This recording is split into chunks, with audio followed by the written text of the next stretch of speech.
in his reelection campaign, and 2 years later, he's gone. Undone by a naval intel officer, the number 2 guy at the FBI, and a bunch of CIA employees. You tell me what that is. Those are the facts. Those are not disputed facts. That's not crackpot. That's just look it up. So why did they want to get rid of Nixon? There are a lot of theories on that. I mean, first of all, we don't need to know motive to know what happened. They, meaning unelected federal employees, got rid of Richard Nixon, which is the most anti-democratic way to make a leadership change that there is. Okay? I should just say at the outset, I actually kind of believe in democracy. Obviously, it's not working well. Obviously, it's ending globally. There will never be another liberal democracy, unfortunately. But I'm attached to it because I was born here. I really believe in it, and it's better than any other system. So that's why I'm pissed. What was their motive? There are a lot of theories on this. There's an amazing conversation. It's on tape between Richard Nixon when he was still president. I think it was in 1973. And I think it was Richard Helms, the head of the CIA, though I may have fucked that up. But it was the head of the CIA. And I think it was Helms. And Nixon says, I know why they killed Jack Kennedy. So Nixon was a student of history, obviously a flawed and complicated person, but a very, very smart person. And he was really interested in why this guy who'd been president, just one president before him, was murdered. And he didn't think it was a lone gunman who was mysteriously assassinated 2 days later by another lone gunman. Like, it's so obviously bullshit. And he knew that. And he said to the CIA director, who, and you can listen to the tape, it's on the internet, is totally silent on this question. So I think there was the impression, I don't think I know, that Nixon understood that the bureaucracy was really in control of the country. It wasn't elected officials. And that's a massive threat because it's true. Tucker Carlson is talking here about an October 1971 White House meeting between President Richard Nixon and the then director of the CIA, Richard Helms, a meeting which has attained an almost mythological status in right-wing American conspiracy discourse. In January of 2023, Nixon ally and Republican dirty trickster Roger Stone published an article about the same meeting, but he put the phrasing a little differently. According to Stone, Nixon told Helms, "I know who shot John." The same week as the Roger Stone article, on his Fox News show, Tucker Carlson referenced the same quotation. And ultimately, and here's the point, permanent Washington is in charge. It's not the democracy you imagine. We're seeing that now. So if you want to understand, if you really want to understand how the American government actually works at the highest levels, and if you want to know why they don't teach history anymore, one thing you should know is that the most popular president in American history was Richard Nixon. Richard Nixon. Yet somehow, without a single vote being cast by a single American voter, Richard Nixon was kicked out of office and replaced by the only unelected president in American history. So we went from the most popular president to a president nobody voted for. Wait a minute, you may ask. Why didn't I know that? Wasn't Richard Nixon a criminal? Wasn't he despised by all decent people? No, he wasn't. In fact, if any president could claim to be the people's choice, it was Richard Nixon. Richard Nixon was reelected in 1972 by the largest margin of the popular vote ever recorded before or since. Nixon got 17 million more votes than his opponent. Less than 2 years later, he was gone. He was forced to resign. And in his place, an obedient servant of the federal agencies called Gerald Ford took over the White House. How did that happen? Well, it's a long story, but here are the highlights, and they tell you a lot. Richard Nixon believed that elements in the federal bureaucracy were working to undermine the American system of government, and had been doing that for a long time. He often said that. He was absolutely right. On June 23, 1972, Nixon met with the then CIA director Richard Helms at the White House. During the conversation, which thankfully was tape recorded, Nixon suggested he knew, quote, who shot John, meaning President John F. Kennedy. Nixon further implied that the CIA was directly involved in Kennedy's assassination, which we now know it was. Helms' telling response? Total silence. I know why they killed Jack. I know who shot John. Either way, the implication is clear. Nixon was telling the CIA director that he knew the CIA was involved in the Kennedy assassination as a form of insurance or even blackmail. Under this reading, the narrative of the scheming, duplicitous Richard Nixon, whose paranoia and criminality brought about his downfall in the Watergate scandal, is subverted and reversed. Nixon is recast as a dark MAGA patriot fighting the deep state of the early 70s and beating them at their own game. If true, this tape would be possibly the single most significant document in modern American political history. A sitting president telling the head of his own intelligence agency, "I know you murdered one of my predecessors in a deep state coup d'etat." That's what Carlson is saying happened. It totally rewrites the history of the JFK assassination, Watergate, and by extension, all of American history since 1971. That tape sounds kind of important. Maybe we should listen to it. The who shot John? Is Eisenhower to blame? Is Johnson to blame? Is Kennedy to blame? Is Nixon to blame? Et cetera, et cetera, et cetera. May become, not by me, but may become a very, very vigorous issue. Okay, so maybe Nixon didn't technically say, "I know who shot John," but what was that second part? Did he just say, "Is Kennedy to blame?"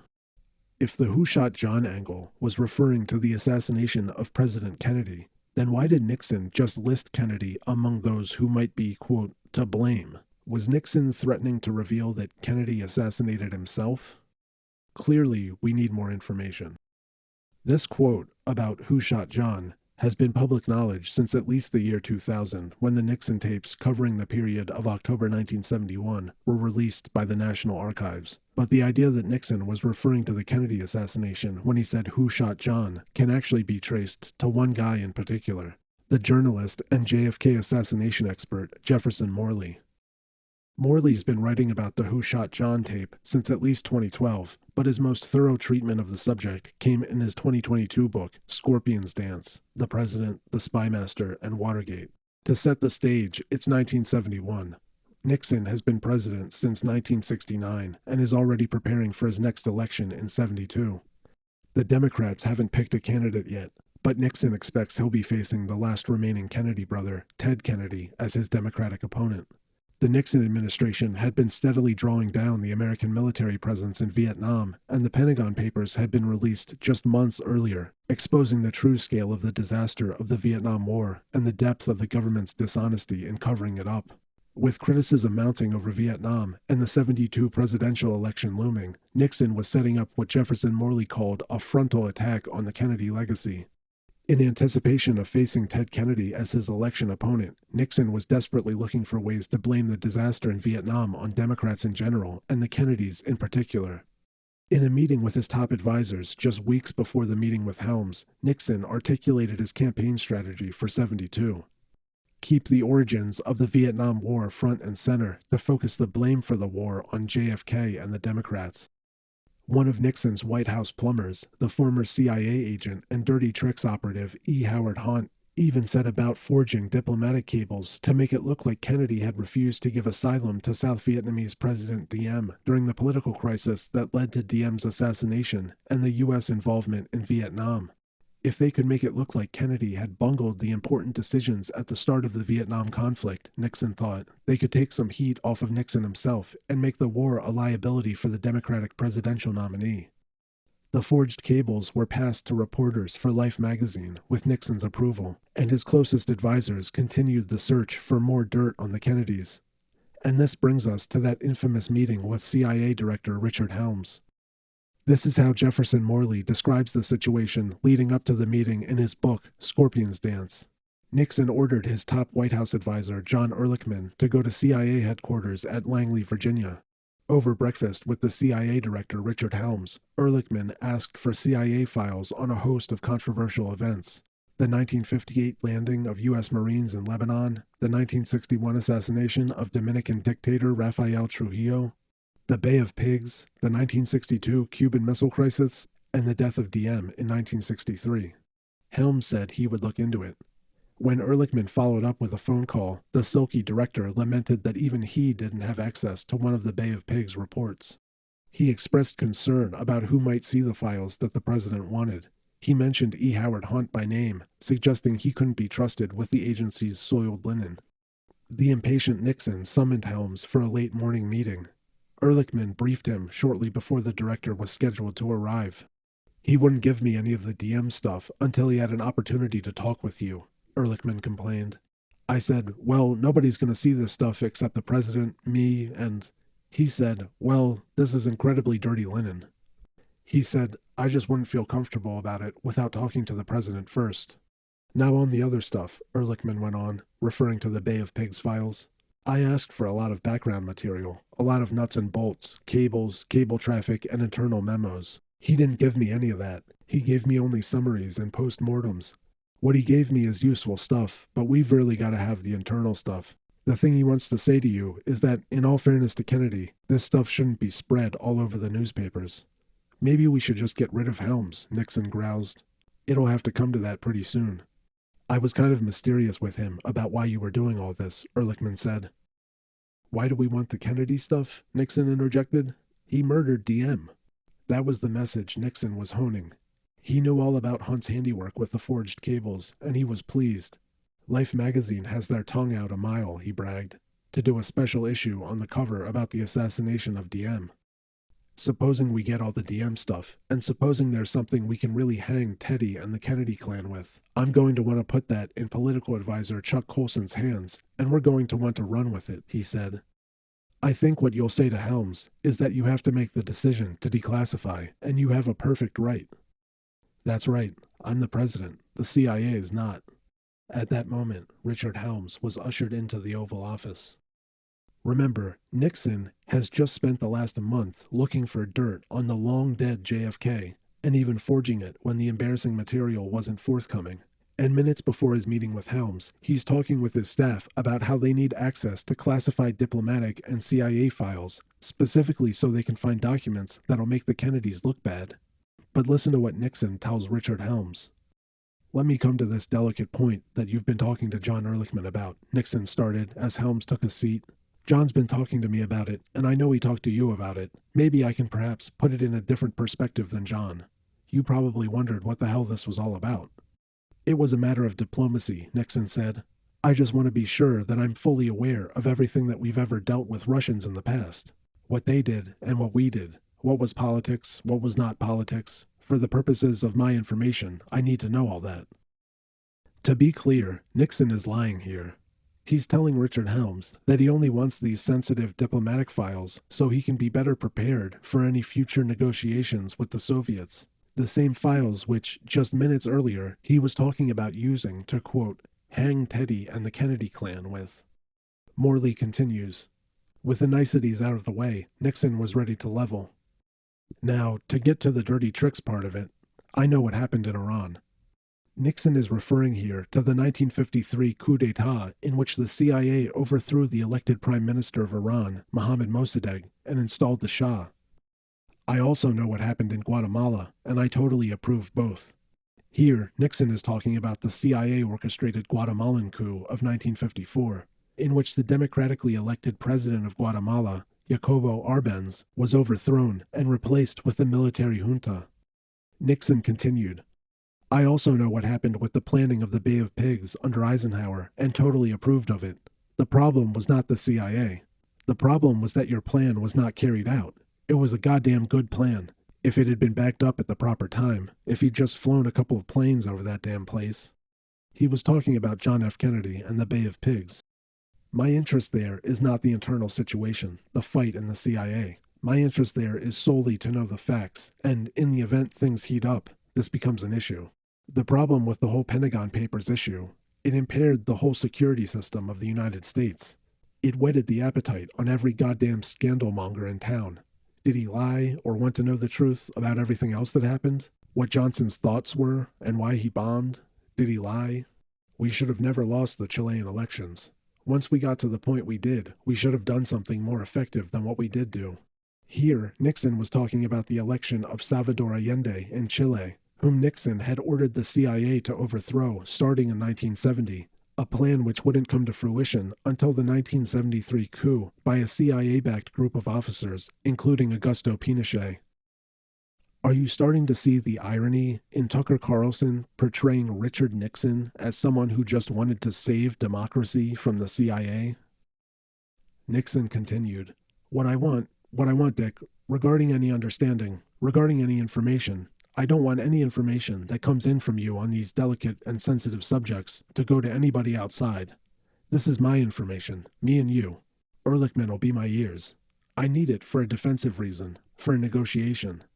The who shot John angle, is Eisenhower to blame, is Johnson to blame, is Kennedy to blame, is Nixon to blame, etc., etc., etc. It may become, not by me, but it may become a very, very vigorous issue.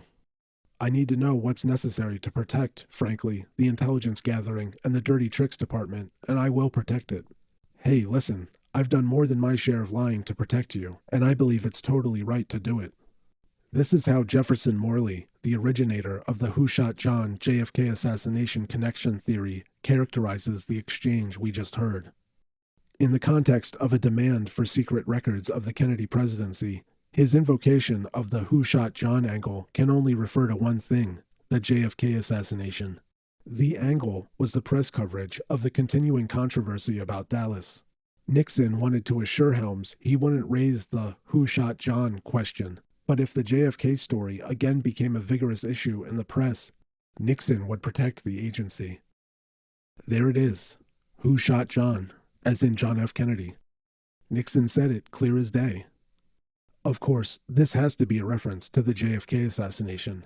Who shot John means who shot JFK, and the implication is that the CIA did it. Nixon is blackmailing the CIA director. What else could it possibly mean?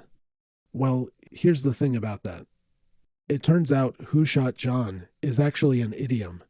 It's a figure of speech, meaning something like the blame game or finger pointing.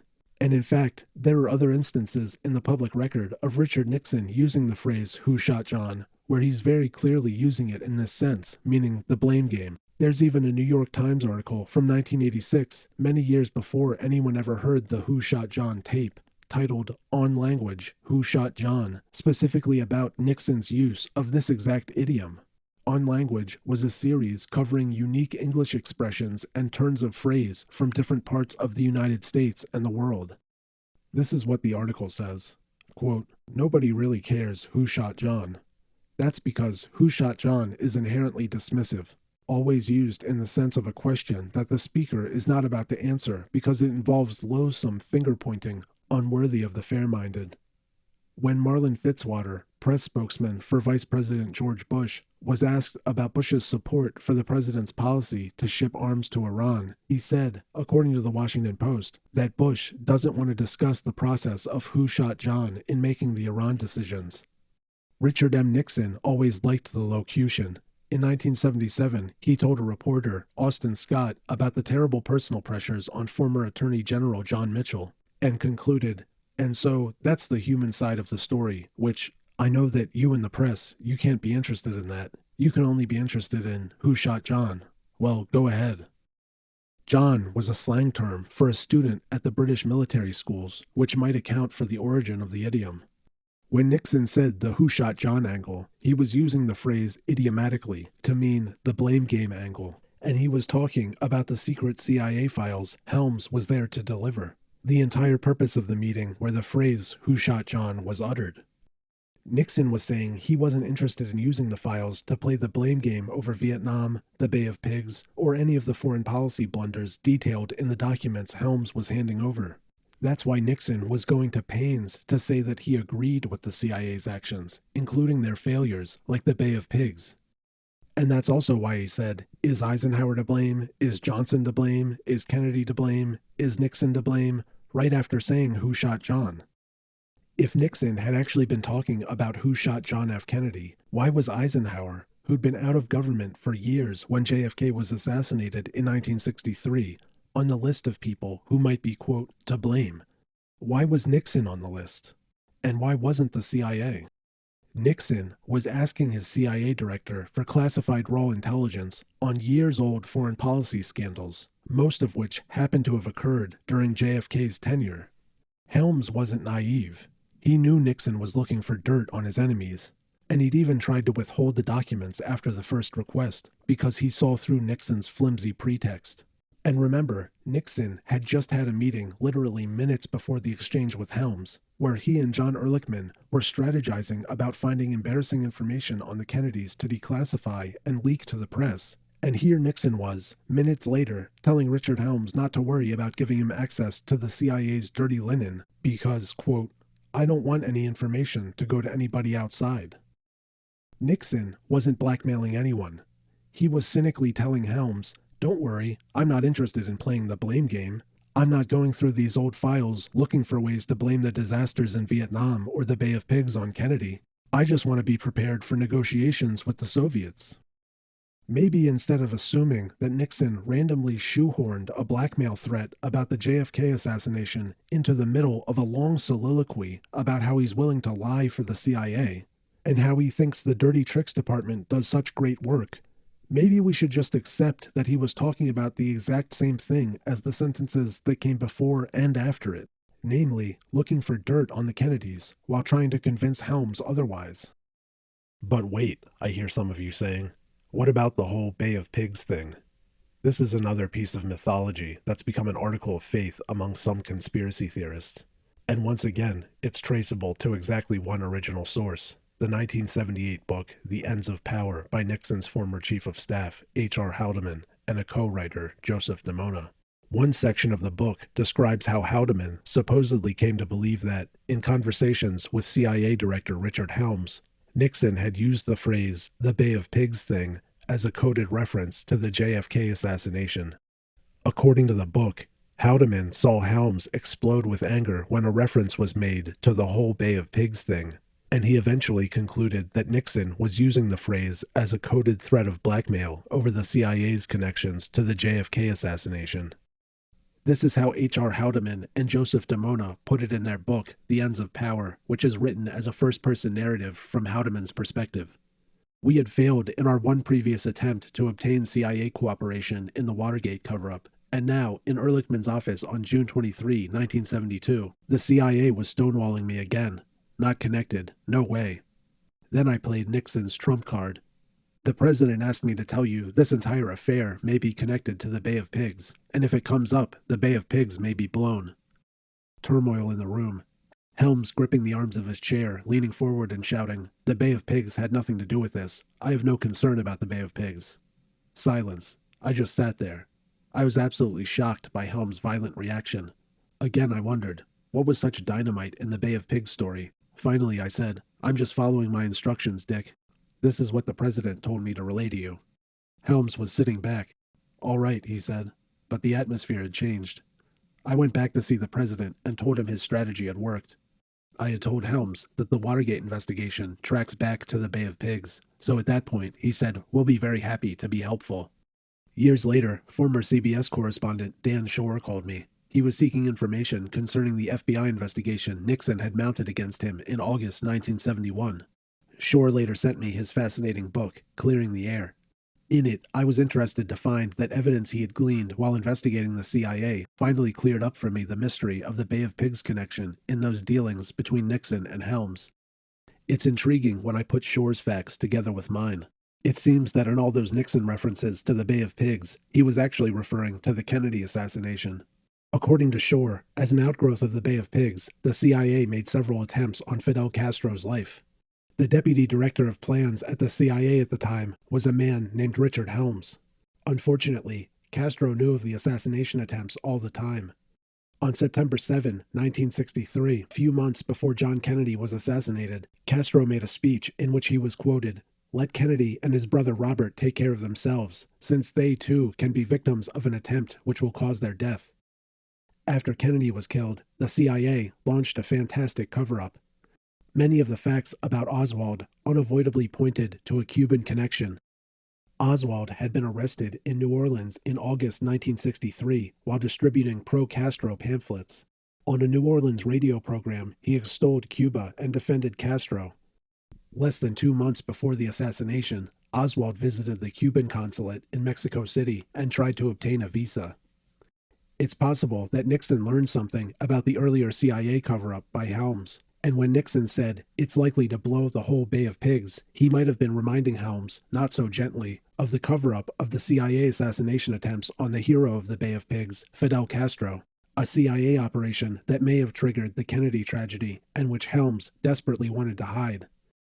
So Nixon had been blackmailing Helms after all, only it wasn't over direct CIA involvement in the Kennedy assassination, it was over the connections between the CIA's failed assassination attempts against Castro and JFK's murder.